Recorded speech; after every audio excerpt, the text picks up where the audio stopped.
Assalamualaikum warahmatullahi wabarakatuh. Nama saya Nazil Afdaryadi, menjelaskan file preprocess and save.python. Sini fungsi utama dari file ini melakukan preprocessing terhadap data, menyimpan data yang sudah dibersihkan ke dalam format yang siap untuk digunakan. Misalnya untuk pelatihan model machine learning. Untuk import library-nya, kita pakai Pandas, digunakan untuk membaca dan memproses data tabular. Seperti OS, digunakan untuk manajemen path and file. Fungsi yang kedua itu pakai fungsi preprocess data, membaca file CSV dari file path-nya, melakukan preprocessing seperti membersihkan data kosong, konversi data, dan lain-lain, mengembalikan data yang telah dibersihkan. Nah, yang ketiga itu fungsi save prosesnya, menyimpan data frame hasil pre-processing ke dalam file CSV baru. Yang index false-nya agar indeks baris tidak ikut disimpan.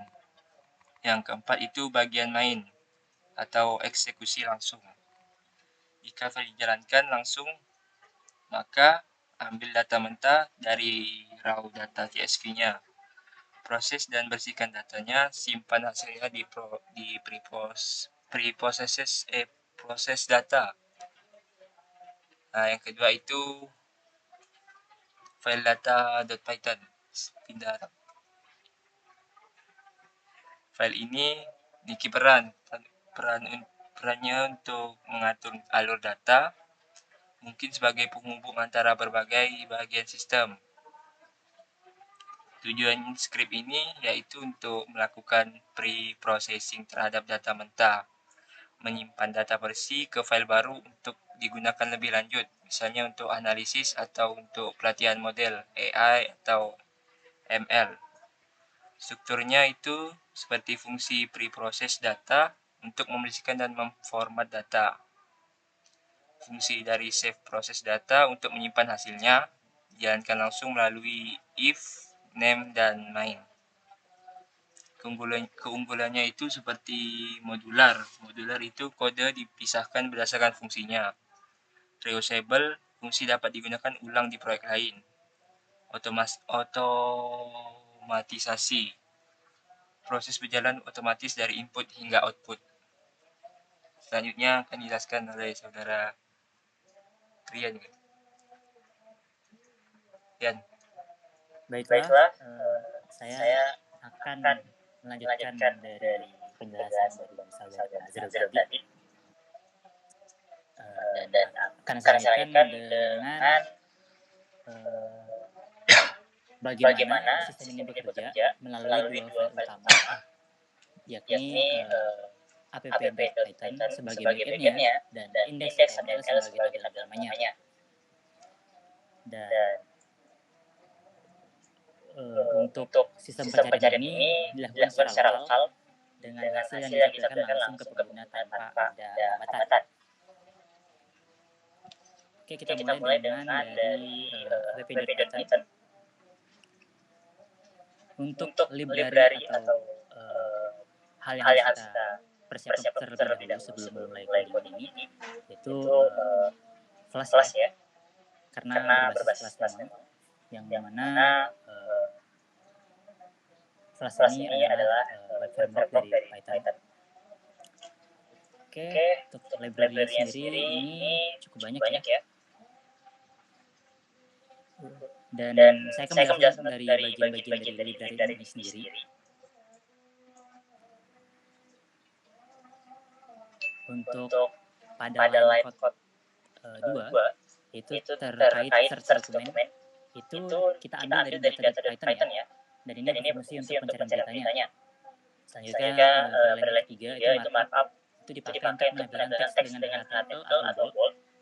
Dan import file pada line code 4 itu untuk regex, itu digunakan di fungsi highlight. Dan untuk inisialisasi aplikasi dari codingan ini itu dimulai dari line code 6, yaitu app sama dengan class name. Ini untuk menjalankan aplikasinya. Dan dilanjutkan dengan highlight text. itu berfungsi untuk menebalkan kata kunci yang cocok. Yang mana kita mengisi value 30 dan untuk fungsi sendiri itu memotong sebagian isi berita dan mendeteksi kata kunci dari query, lalu menambahkan tag B pada kata yang cocok. Tujuannya agar pengguna bisa langsung melihat di mana kata kunci mereka muncul dalam isi berita. Dan kita lanjutkan dengan approach ya. Ini fungsi utamanya. Itu saat ketika pengguna mengunduh halaman, maka fungsi indeks akan dijalankan. Di dalamnya akan mengambil query dari URL atau pengguna, dan jika ada kata kunci, maka akan memanggil search dokumen untuk mencari berita yang cocok. Dan ada pembatasan tampilan per halaman sebanyak 5 data, dan untuk set hasilnya, cuplikan isi akan dipakai dari yang sebelum kita bahas tadi, LTX. Dan yang terakhir, pada return render template, itu akan mengirim hasil pencarian ke indeks HTML agar ditampilkan pada browser. Baiklah, kita akan lanjutkan dengan indeks HTML-nya.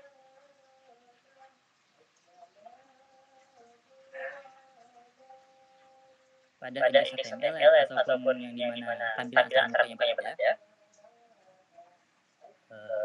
untuk komponennya sendiri mungkin bisa kita mulai dengan kolom pencariannya ya. Jadi untuk tampilan utamanya itu menggunakan sistem pencarian yang pastinya pakai kolom pencarian ya. Dan ada input dan menggunakan metode get ya.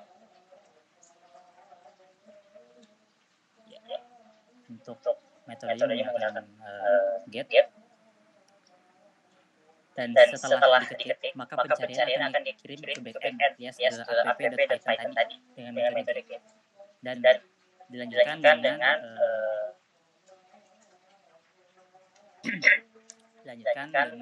menampilkan hasil pencariannya.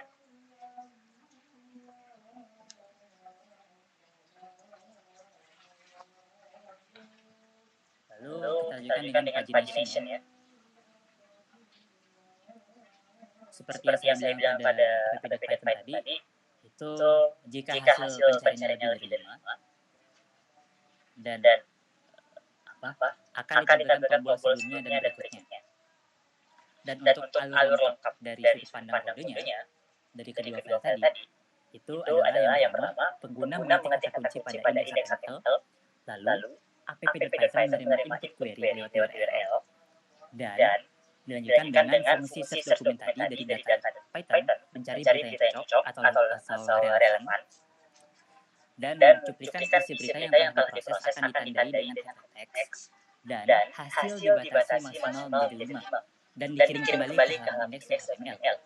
Dan HTML memberikan judul, isi yang di-highlight, serta tautan ke sumbernya. Jika hasilnya lebih dari 5, maka tombol navigasi halaman akan ada.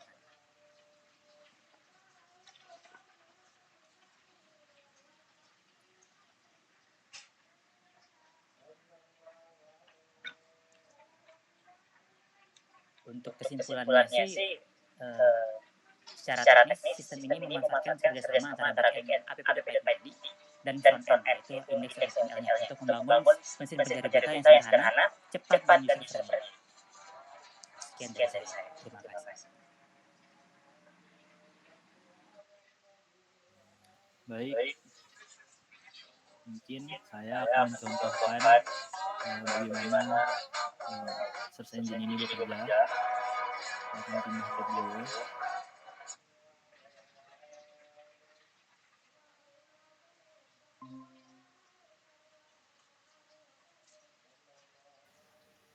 Oke, di sini yang harus diingat adalah kami mengambil 5 kategori berita. Yang pertama itu dari Liga Inggris, kemudian ada Liga Spanyol, sepak bola tentunya, kemudian ada juga Liga Italia, Liga Indonesia, dan kemudian berita non bola itu kami mengambil badminton.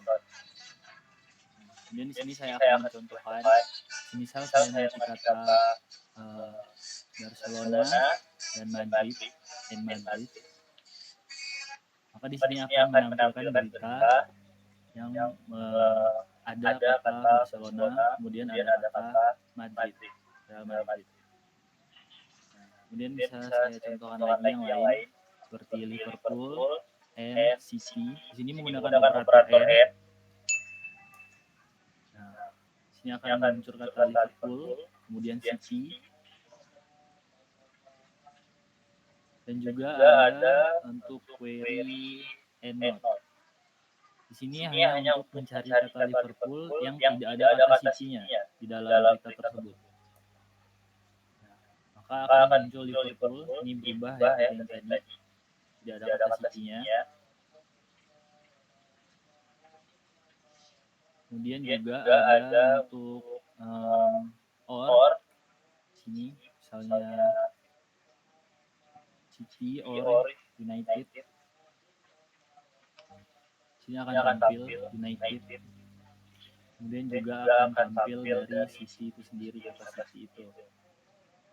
Nah, kemudian bisa juga untuk mencari berita yang tidak ada kata, misal kata Madrid atau Barcelona. Di sini tidak akan ada berita yang muncul kata Barcelona. Kemudian ini ada paddingnya. Mungkin sekian dari kami. Assalamualaikum warahmatullahi wabarakatuh. Salam.